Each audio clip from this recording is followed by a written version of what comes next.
Alright guys, welcome to Lee Photography. I am Lee, also known as Mike. You guys can go watch my other channel if you guys want to. I do some movie reviews over there on Mike W Productions. Lee is my middle name, as I think I've told you in one of my other videos. Today we are going to get happy with lenses. Now, for those of you guys who don't know apertures, different focal lengths, different depths of field, we're going to kind of go into most of that, and we're going to work with a chart that is readily available on Google. It is kind of an open, it's just on there so you can go and find it and screenshot it and keep it for yourself. We're going to do a lot of aperture and lens stuff. So with that being said, let's jump into it. Alright guys, so some of the questions that you usually get, or at least I usually get with lenses, is what kind do I need? Well, there are an assortment of different kinds of lenses. This is a Nikon lens here. This is a Sony lens here. This one has a hood that clips on. This one has a hood that turns in and clips on, kind of like that one. Same thing. The F on this one is 1.8 aperture, and this one is 4.5 to 5.6 aperture. But this also goes from a millimeter of 55 to 300, where this is a fixed 50. This is what you would call a nifty 50. Now these ones are pretty good if you're doing, say, portraits, close-ups, but you don't want to be right there in front of their face. The one that I'm using right now is a lower aperture, and so therefore it gets a wider aperture, plus it's a lower millimeter on top of that, so you get not as close to the person. That you do have to get closer to the person, but you get a wider range of view. So with this one, you don't have to be as close to get about the same distance look as you would with the one that I'm using. But this one's good because I can put it in a small area, I can be relatively close to it, and it's not going to affect my shot.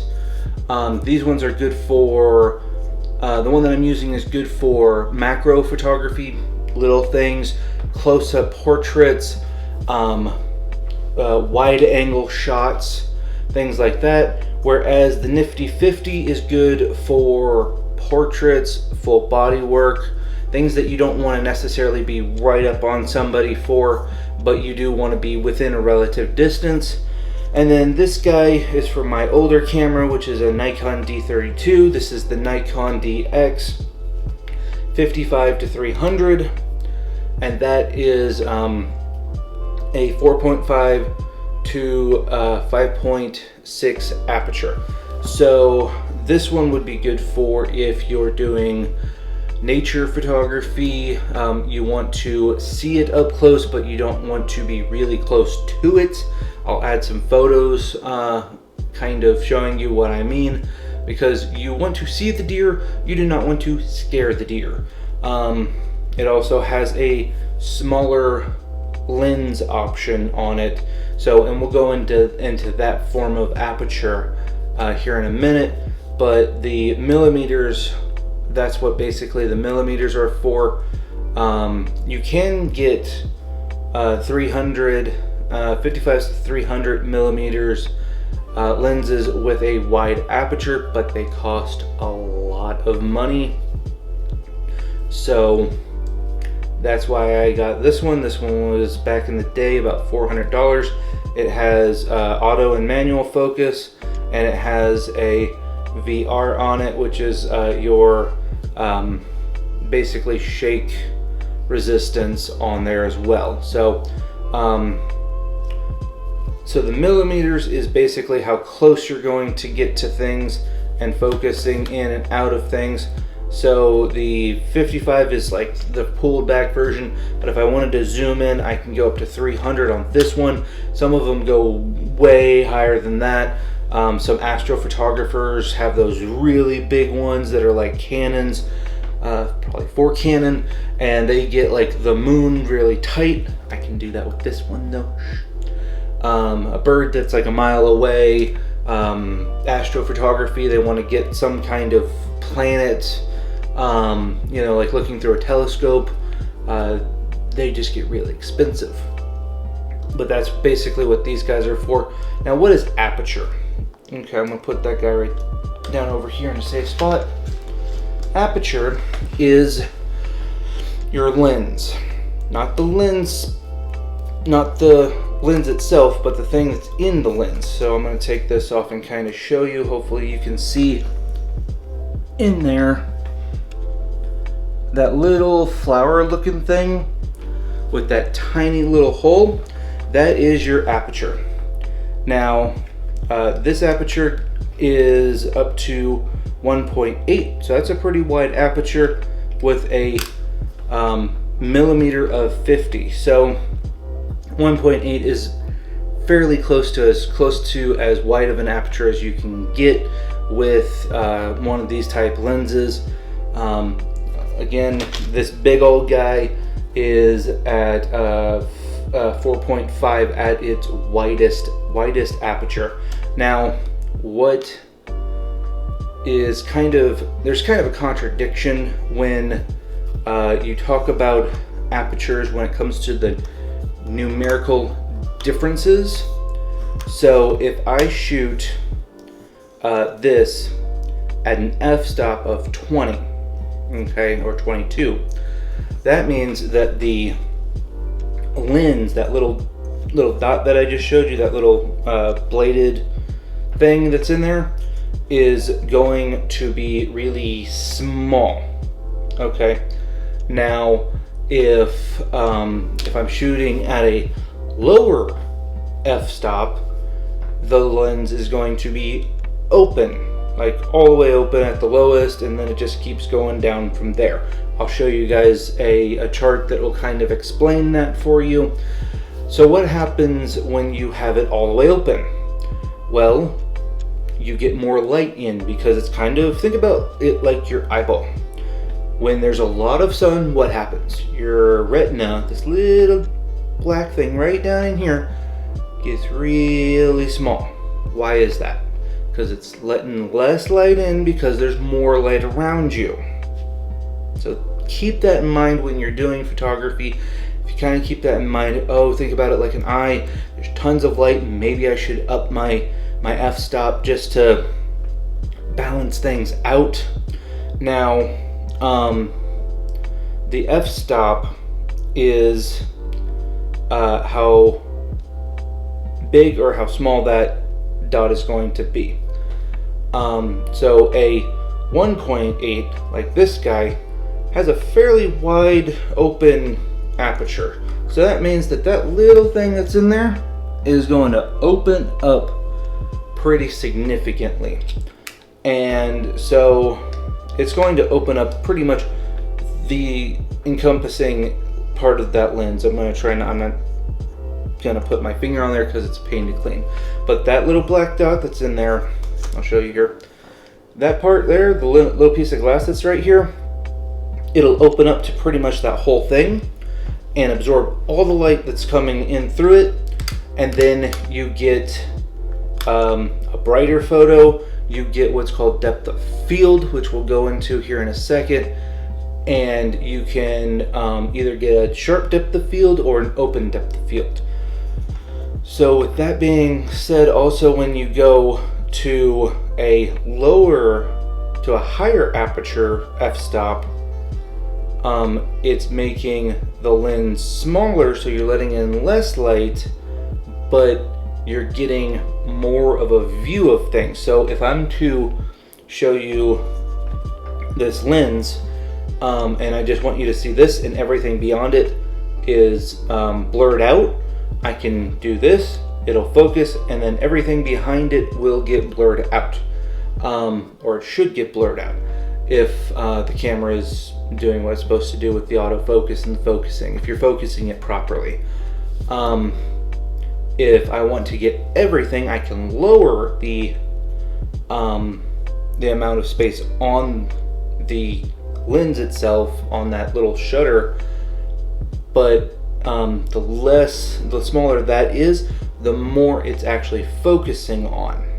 Okay, so and I know it's kind of contradictory, it's just kind of the way that it is.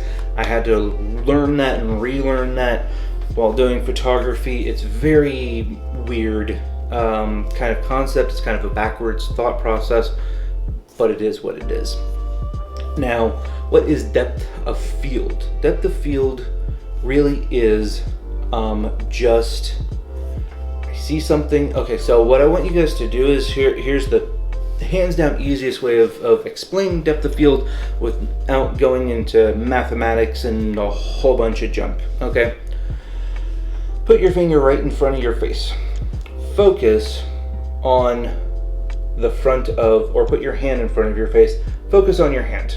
Okay, you're focused on your hand. Focus on just the one finger, and what happens to everything else? Everything behind it gets really blurry, right? Now, what happens if I change my focus and I look at you as my focal point, as my my focusing point? What happens to my hand? It gets blurry. Okay, and if that doesn't happen, you might want to go to your doctor and get your eyes checked. You may have an issue, because if you're focusing over here and you're seeing your hand like fully focused, I would get your eyes checked, just because there might be an issue. But that's kind of how it works. That's how it's the easiest way to explain it, especially to kids who are just getting into photography. Put your hand here, look at your hand. What is everything beyond it? It's getting more and more blurry as it goes away. Now, if I'm focusing away from stuff, anything that's really super close gets blurred out, just like the other way. So if you're focused on something that's right here, everything beyond it will get blurred. If you put something up against the lens, it's going to see that, but it's going to make it blurred out and everything else very sharp image. That's how the aperture works on your camera. Now again, the f-stop controls that. If you have, say, something that is close, but you don't just want to get the thing that is close, but you want to get everything around it as well and get everything in one big scene, that's where your f-stop in your camera comes in, because it tells it how small or how big to make that hole, which you can do in camera and tell it, oh, I want it to be at an f22, which is like a very tiny hole, but it makes the image darker, but you see more stuff in the background. It's a full frame thing. Now, if you want to go tight, you can go back down to whatever your f-stop is on here, your aperture is on here. This is a 1.8. Whatever you're focused on, it's going to be tight, and everything around it's going to be blurred. Everything beyond it is going to be blurred out. So that's kind of how I explain it. I'll show you guys a chart that kind of explains that as well. Your shutter speed is probably the next thing that we should talk about.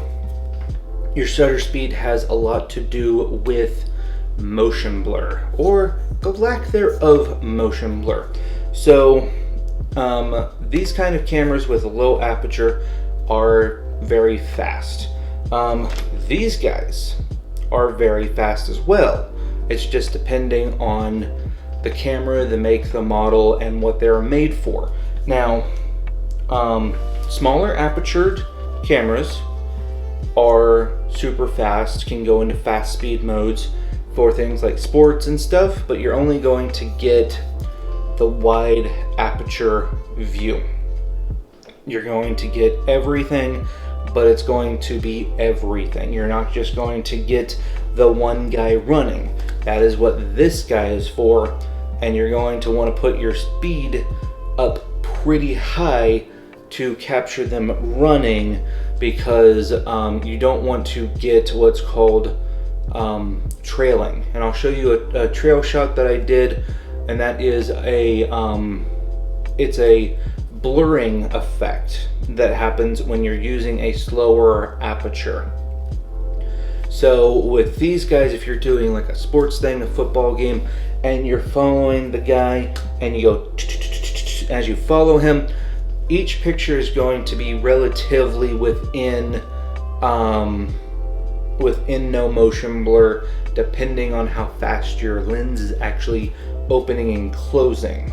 Okay, you do want to have a lot of light. That's kind of why football games are pretty bright when you go to them, especially if they're filming it, because you want to have a lot of light to absorb that light for your cameras to be able to see it at a fast motion.